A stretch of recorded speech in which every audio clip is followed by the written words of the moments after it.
Bwana, ukisikia warning kama hiyo basi ujue tayari kimewaka. Leo Chadema umetoa sababu 8 ambazo zitakazowafanya tarehe 29 waandamane.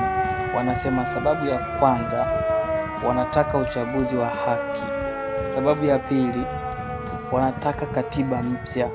Sababu ya tatu, wanaandamana ni kwa sababu wanapinga ugumu wa hali ya kimaisha. Sababu ya 4, wanapinga ufisadi wa kihistoria. Sababu ya 5, wanapinga utekaji wa wananchi.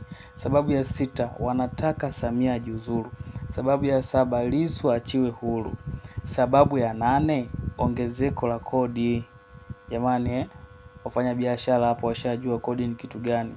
Sasa kuna wengine wanaenda kuandamana lakini wanafuata tu mkumbo, hawajui sababu ilikuwa ni nini mpaka inafikia hatua Chadema wanaenda kuandamana. Sababu ndio hizo 8 wamezitoa wenyewe ambazo tumekutajia hapo. Pia ukimsikiliza Gwajima una point kabisa, lazima utaipata na wewe kichwani kwako. Ngoja nikuwekee video hapa ya Gwajima uweze kumsikiliza. Wewe mwenyewe utatoa komenti zako kwamba yuko sawa au hayuko sawa. Hebu na wewe pia msikilize Gwajima. Lissu mwachilieni. Usiseme nimeongea jambo la mahakama, mimi naongea na serikali. Kwamba serikali kutumia mamlaka ya DPP kifungu namba 91 cha sheria ya mwenendo wa makosa ya jinai, anayo mamlaka iangalie namna ya kumwachia Lissu kwa ajili ya kustabilize nchi na wananchi pia. Usifikiri tu kwamba Lissu anahusu Chadema, hata mimi ananihusu. Mimi si mwana CCM na ni mjumbe wa halmashauri kuu ya Chama cha Mapinduzi. Ninapomwona Lissu anavyofedheshwa na kusukumwa, mtu aliyepigwa risasi 16 anazo anatembea nazo, inaniuma sana. Angekuwa kakangu, angekuwa babangu, angekuwa ndugu yangu, ningejisikiaje? Wananchi wangapi wanaojisikia kama mimi?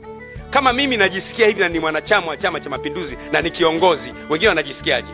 Hili jambo ni very humiliating.